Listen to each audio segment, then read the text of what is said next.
നമസ്കാരം. എല്ലാ ദിവസവും വൈകിട്ട് 7 മണിക്കുള്ള മാർക്കറ്റ് ന്യൂസിലേക്ക് സ്വാഗതം. ഞാൻ സിയാദ് ഇല്ലിക്കൽ. ഇന്നും ഹയർ സൈഡിലേക്ക് ഒരു മാജിക്കൽ മൂവാണ് നടന്നത്. നിഫ്റ്റി, അതിലുപരി ബാങ്ക് നിഫ്റ്റി, അതല്ലെങ്കിൽ ഫിനാൻഷ്യൽ നിഫ്റ്റി, ബാങ്ക് നിഫ്റ്റിയും ഫിനാൻഷ്യൽ നിഫ്റ്റിയും, അതായത് ഫിനാൻഷ്യൽ സെക്ടറിലുള്ള companies, HDFC, ICICI bank, Axis bank തുടങ്ങിയ കമ്പനീസിൻ്റെ ശക്തമായ ഒരു പിന്തുണ കാരണം ഇന്ന് ബാങ്ക് നിഫ്റ്റി ഏകദേശം ഒരു 1000 പോയിൻറ്റിൻ്റെ അടുത്ത് റാലി രേഖപ്പെടുത്തി അവസാന സമയത്ത് ചെറിയ തോതിൽ ഒരു പ്രോഫിറ്റ് ബുക്കിംഗ് കണ്ടു.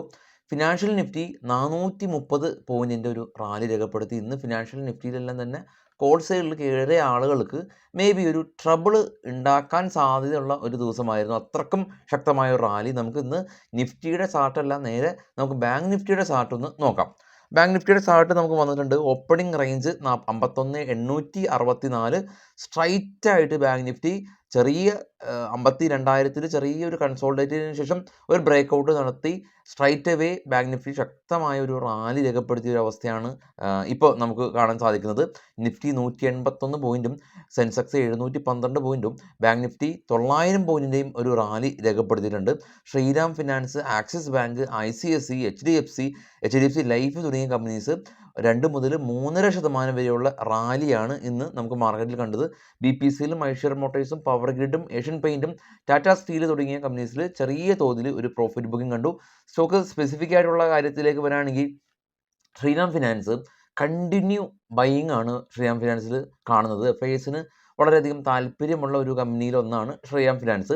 ഓട്ടോ സ്റ്റോക്കുകളിൽ നമ്മളുടെ ഓട്ടോ സെയിൽസ് റിപ്പോർട്ട് എല്ലാ മാസത്തിലെ ആദ്യത്തെ ആഴ്ചയാണ് വരുന്നത്. അപ്പോൾ അത് വരുന്നതിന് മുമ്പ് തന്നെ ഓട്ടോ സ്റ്റോക്കുകളിൽ നിന്ന് ചെറിയ തോതിൽ ഒരു പ്രോഫിറ്റ് ബുക്കിംഗ് കണ്ടു. നമ്മൾ നേരത്തെ കണ്ട പോലെ തന്നെ ഐഷർ മോട്ടോഴ്സാണ് ചെറിയൊരു പ്രോഫിറ്റ് ബുക്കിംഗ് കണ്ടത്. ക്രൂഡ് കമ്പനീസിൽ ചെറിയ തോതിൽ പ്രോഫിറ്റ് ബുക്കിംഗ് കണ്ടു. BPCയിലും ഇന്ന് ഫോളോ ആയിട്ടുണ്ട്. റിയാലിറ്റി സ്റ്റോക്കുകളിലും സ്ലൈറ്റ്ലി ഒരു പ്രോഫിറ്റ് ബുക്കിംഗ് കണ്ടിട്ടുണ്ട്. മിഡ് ക്യാപ്പിലും സ്ലൈറ്റ്ലി പ്രോഫിറ്റ് ബുക്കിംഗ് കണ്ടു. ഇന്ന് മിഡ് ക്യാപ്പ് ഇൻഡെക്സ് റെഡിലാണ് ക്ലോസ് ചെയ്തിട്ടുള്ളത്. ടയർ കമ്പനീസിൽ എന്നാൽ ചെറിയ തോതിൽ ഒരു ബൈയിങ് കണ്ടിട്ടുണ്ട്. അപ്പോളോ ടയേഴ്സ് എല്ലാം തന്നെ ചെറിയ തോതിൽ ഇന്ന് റാലി രേഖപ്പെടുത്തിയിട്ടുണ്ട്. നമുക്ക് പ്രധാനമായിട്ടും ഇനി ഓപ്പൺ ഇൻട്രസ്റ്റുകളൊക്കെ നോക്കാം. നാളത്തെ എക്സ്പയറി ഉള്ളത് ബാങ്കിൻ്റെയാണ്, ബാങ്ക് നിഫ്റ്റിയുടെയാണ്. ബാങ്ക് നിഫ്റ്റിയുടെ സ്പോട്ട് ഉള്ളത് ഇപ്പോൾ 52,600 PCR ഏറ്റവും ടോപ്പിൽ 1.61 എന്ന നിലയിലാണ് ഉള്ളത്. മേജർ റെസിസ്റ്റൻസ് 53,000 ഉള്ളത്. 53,000, 53,500 മേജർ റെസിസ്റ്റൻസ് സോൺ. സപ്പോർട്ടായിട്ട് ഇപ്പോൾ നിലനിൽക്കുന്നത് 52,000 സ്പോട്ട് ഉള്ളത് 52,600. അപ്പോൾ 600 പോയിൻ്റ് താഴെയുള്ള 52,000 അതിന് താഴെ ഉള്ള 51,500 സപ്പോർട്ടായിട്ട് ആക്ട് ചെയ്യുന്നുണ്ട്. നമുക്ക് ഇനി സ്റ്റോക്കുകളുടെ വാർത്തകളിലേക്ക് പോകാം. Future and option basic stock market course നമ്മളുടെ കൊച്ചിയിലെ ഓഫീസിൽ ഇരുന്ന് പഠിക്കാനുള്ള അവസരമുണ്ട്. ഇനി ഇവിടെ വരാൻ പറ്റാത്ത ആളുകൾക്ക് ഓൺലൈനായിട്ട് ജോയിൻ ചെയ്യാം. ലോകത്തിലെ ഏത് കോണിൽ ഇരുന്ന് വേണമെങ്കിലും ഓൺലൈനായിട്ട് നിങ്ങൾക്ക് പഠിക്കാനായിട്ടുള്ള ഒരു അവസരമുണ്ട്. കുറഞ്ഞ ഫീസിൽ ജോയിൻ ചെയ്യാം. താഴെ കാണുന്ന വാട്സപ്പ് നമ്പറിൽ ബന്ധപ്പെടാം. ഇനി നമുക്ക് നേരെ ഗ്ലോബൽ മാർക്കറ്റ് പരിശോധിക്കാം. ഗ്ലോബൽ മാർക്കറ്റിൽ കാണാൻ ഏറ്റവും ടോപ്പിൽ ബിറ്റ് കോയിൻ ആണ്. ബിറ്റ് കോയിൻ ഇപ്പോൾ നിൽക്കുന്നത് ഇന്ന് ഏകദേശം ഒരു 215 പോയിൻറ്റിൻ്റെ ഒരു ഫോൾ ഉണ്ടായി.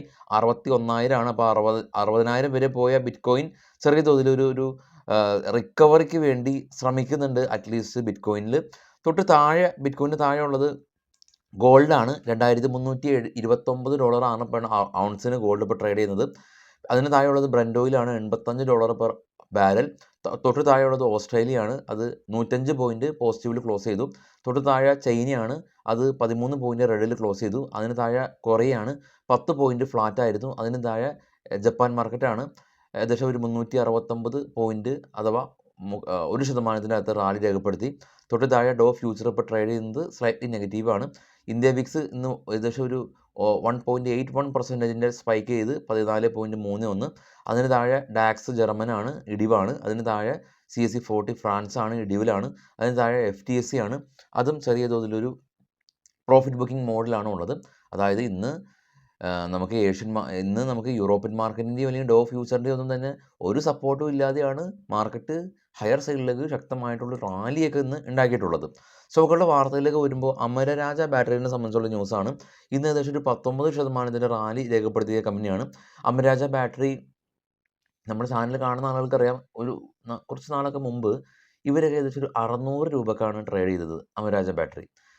ഇവരുടെ തെലങ്കാനയിലെ പ്ലാനിൽ കണ്ടിന്യൂസ് ആയിട്ട് ഈ പൊല്യൂഷൻ കൺട്രോൾ ബോർഡിൻ്റെ എല്ലാം തന്നെ നോട്ടീസ് കിട്ടി ഇടിഞ്ഞ് പഞ്ചറായി കിടക്കുന്ന സ്റ്റോക്കായിരുന്നു. പിറ്റേന്ന്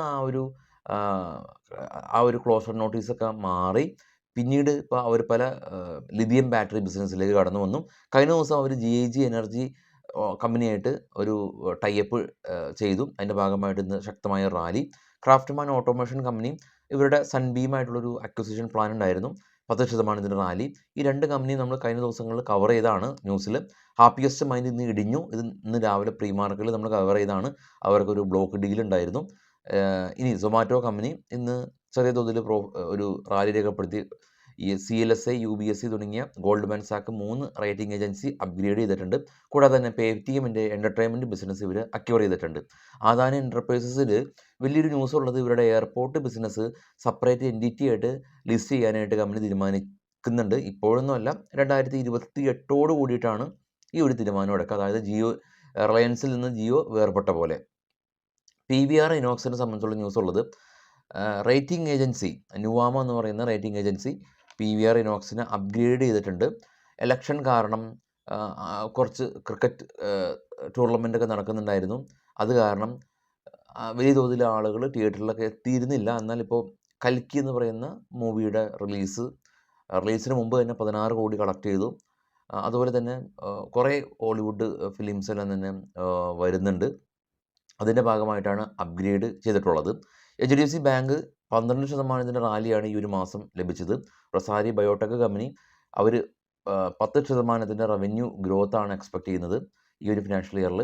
ടെക്കം ഹെക്സനെക്സ് എന്ന് പറയുന്ന കമ്പനിയായിട്ട് മെർജർ ബോർഡ് അംഗീകാരം കൊടുത്തു. ICICI ബാങ്ക് $100 ബില്യൺ ഉള്ള മാർക്കറ്റ് ക്യാപ്പുള്ള കമ്പനിയായിട്ട് മാറി. കഴിഞ്ഞ ദിവസം ICICI ബാങ്കിൻ്റെ ഓൺലൈൻ പ്ലാറ്റ്ഫോമിൽ അറ്റ് എ ടൈം എല്ലാ ഡിവൈസിലും ലോഗ് ഔട്ട് ചെയ്യുന്ന ഇന്ത്യയിലെ ഏറ്റവും ആദ്യത്തെ ഫെസിലിറ്റി ചെയ്യുന്ന ബാങ്കായിട്ട് മാറിയിട്ടുണ്ട്. കൽപ്പാട്ടൂർ പ്രൊജക്ട് കമ്പനി 2300 കോടി രൂപയുടെ ഓർഡർ കിട്ടി. മുത്തൂറ്റ് IRDയിൽ നിന്ന് അവർക്ക് ലൈസൻസ് കിട്ടി. കഴിഞ്ഞ ദിവസം അവർ ഇൻഷുറൻസ് ബിസിനസ്സിലേക്ക് കടന്നു വരുന്നു എന്നുള്ള ന്യൂസ് നമ്മൾ കണ്ടിരുന്നു. ഇമാജിക്ക വേൾഡ് കമ്പനി അമ്യൂസ്മെൻറ്റ് പാർക്ക് കമ്പനിയാണ്. അവർ ഇൻഡോറിലുള്ളൊരു പാർക്കിന് അക്വയർ ചെയ്തു. 55 കോടി രൂപ മുടക്കി. ബാലക്സി ഫാർമ കമ്പനി അങ്കോള, അതായത് ആഫ്രിക്കൻ രാജ്യമായ അങ്കോളയിലെ ഒരു ബിസിനസ് എക്സ്പാൻഡ് ചെയ്യുകയാണ്. കാർ ട്രേഡ് ടെക് കമ്പനി ഇവർ മക്രൈൻ ടെക് ഇൻവെസ്റ്റ്മെൻറ്റ് എന്ന് പറയുന്ന ഇൻവെസ്റ്റ്മെൻറ്റ് കമ്പനി ഈ കാർ ട്രേഡ് ടെക്കിലുള്ള നിക്ഷേപം 16% നിന്ന് 11% കുറച്ച് കൊണ്ടുവരുന്നു എന്നുള്ള ന്യൂസാണ്. മറ്റുള്ള ന്യൂസുകൾ നമ്മളുടെ bismate.com എന്നുള്ള വെബ്സൈറ്റിലെ ട്രേഡ് ബഡ്ഡി ടാബിൽ മറ്റുള്ള ഇൻഫർമേഷൻസ് എല്ലാം അവൈലബിൾ ആണ്. നമ്മുടെ ടെലിഗ്രാം ചാനലിലെ ലിങ്ക് ഈ വീഡിയോയുടെ ഡിസ്ക്രിപ്ഷനിലുണ്ട്. അപ്പോൾ രണ്ടും നിങ്ങൾക്ക് വീഡിയോയുടെ ഡിസ്ക്രിപ്ഷനിൽ പോയി ആക്സസ് ചെയ്യാം, ഫ്രീ ആണ്. അപ്പോൾ എല്ലാവർക്കും ശുഭരാത്രി നേരുന്നു. നാളെ രാവിലെ 7:00 നമ്മുടെ പ്രീ മാർക്കറ്റ് ഉള്ളത്. അപ്പോൾ നമ്മൾ ദിൻഭർ നമ്മൾ ഈ ഒരു ന്യൂസ് നിങ്ങൾക്ക് കറക്റ്റ് ടൈമിൽ നമ്മൾ കൺവേ ചെയ്യുന്നുണ്ട്. നമ്മളൊരു ബയ്യോ സെല്ലോ സിഗ്നലോ കാര്യങ്ങളൊന്നുമല്ല, മാർക്കറ്റിൽ നടക്കുന്ന ന്യൂസുകൾ കളക്ട് ചെയ്യുക, നിങ്ങളുടെ മുമ്പിൽ കൊണ്ടുവരിക എന്നുള്ളതാണ് നമ്മളുടെ ദൗത്യം. അപ്പോൾ നിങ്ങളുടെ ട്രേഡിംഗ് സുഹൃത്തുക്കൾക്ക് ഷെയർ ചെയ്ത് കൊടുക്കുക. കാരണം നമ്മുടെ ചാനലിൽ ഏകദേശം ഒരു 1900 വീഡിയോ ആയിട്ടുണ്ട്. സബ്സ്ക്രൈബേഴ്സ് വളരെ കുറവാണ്. പക്ഷേ ന്യൂസ് എല്ലാ ആൾക്കാർക്കും ആവശ്യമുള്ള ഒരു കാര്യമാണ്, ആളുകളിലേക്ക് എത്തുന്നില്ല. നിങ്ങളും നമ്മളെ ഹെൽപ്പ് ചെയ്യുക ആളുകളിലേക്ക് എത്താനായിട്ട്. Thank you.